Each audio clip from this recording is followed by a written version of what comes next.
अस्सलाम वालेकुम। मेरा नाम डॉक्टर मोहम्मद असद अरशद है और मैं मेडलेन मेडिकल कॉम्प्लेक्स में एज जनरल फिजिशियन और इंटरनल मेडिसिन स्पेशलिस्ट के तौर पे बैठता हूँ। आज हम डिस्कस करेंगे पल्मोनरी हाइपरटेंशन, यानी कि जो फेफड़ों की जो खून की सप्लाई है, जो खून की शरेयानें जो आपके फेफड़ों तक जाती हैं, उसका ब्लड प्रेशर का इंक्रीज़ हो जाना। अभी सुनने में बड़ा अजीब लगता है कि भाई ब्लड प्रेशर तो सिर्फ जिस्म का होता है और सारे जिस्म में तो एक सिस्टम है। ऐसा हरगिज़ नहीं है। अल्लाह ताला ने हमारे जिस्म में दो सिस्टम रखे हुए हैं। एक तो आपका सिस्टम एक जनरल सिस्टम है जो जिस्म के पूरे हिस्से में और जिस्म के बाकी अज़ा को खून प्रोवाइड करता है। एक सिस्टम अलग है जिसे हम पल्मोनरी वैस्कुलेचर सिस्टम कहते हैं, या पल्मोनरी वैस्कुलर सिस्टम के नाम से उसे हम जानते हैं। ये खून की शरीयानों का सिस्टम टोटली डिफरेंट है आपके बाकी जिस्म के अज़ा से। ये किस तरह काम करता है, इसके टोटली फंक्शंस डिफरेंट हैं। अब सवाल यहाँ पैदा होता है कि फेफड़ों का ब्लड प्रेशर कैसे हो जाए। तो फेफड़ों के ब्लड प्रेशर होने की बहुत सारी वजूहात हो सकती हैं, जिनमें से नंबर 1 जो सबसे कॉमन है वो COPD या आपके फेफड़ों की डिज़ीज़ है। फेफड़ों का ख़राब हो जाना, जिसमें फेफड़ों की जो शरीयानें हैं वो सिकुड़ जाती हैं, उसकी वजह से फेफड़ों का ब्लड प्रेशर बढ़ जाता है।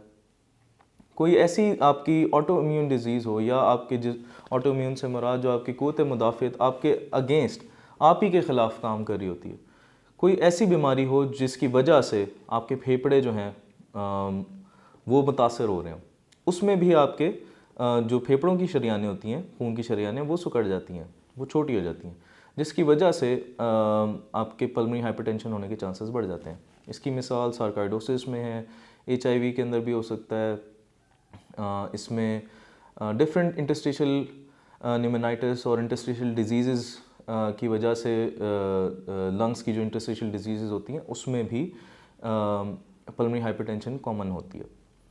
फिर एक होता है जिसमें आपका ऑलरेडी आपको दिल के अमराज के आपको दिल का मर्ज लाहक है।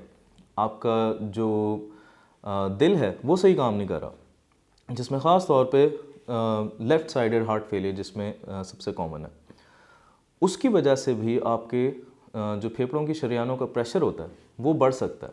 तो ये भी एक वजह है कि आपके फेफड़ों की खून की शरीयानें हैं उनका ब्लड प्रेशर बढ़ जाता है लेफ़्ट हार्ट फेलियर की वजह से। और एक वजह ये भी होती है कि जिस तरह आपके मुख्तलिफ़ फेफड़ों की बीमारियाँ हैं, जिसमें emphysema, COPD, interstitial lung disease,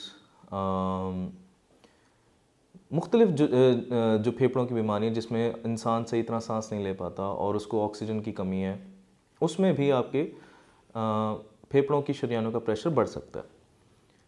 और फिर एक रीज़न होती है जिसको हम कहते हैं पल्मोनरी थ्रोम्बोएम्बोलिज्म, यानी कि फेफड़ों के अंदर खून के लोथड़े जमा हो जाना।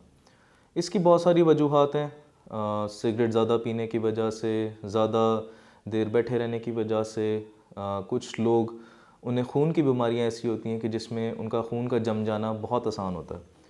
तो ऐसी वजूहात की वजह से, या फिर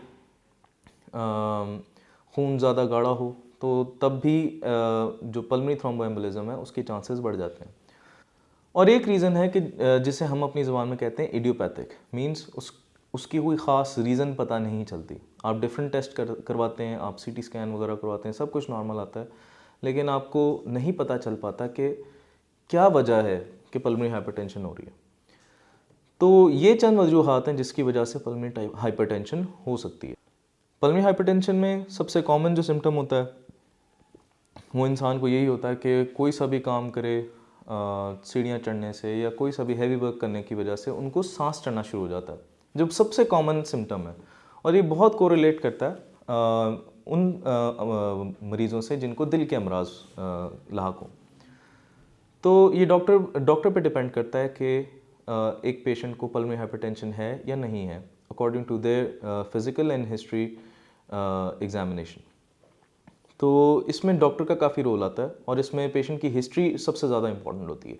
तो ये चंद चीज़ें हैं पल्मोनरी हाइपरटेंशन की जो मैं डिस्कस करना चाहता था, ताकि लोगों को पता चल सके कि पल्मोनरी हाइपरटेंशन और दिल की बीमारियों में क्या फ़र्क है, क्योंकि दोनों के सिम्टम्स ऑलमोस्ट सिमिलर होते हैं। इसमें हिस्ट्री और फिज़िकल का सबसे ज़्यादा रोल होता है।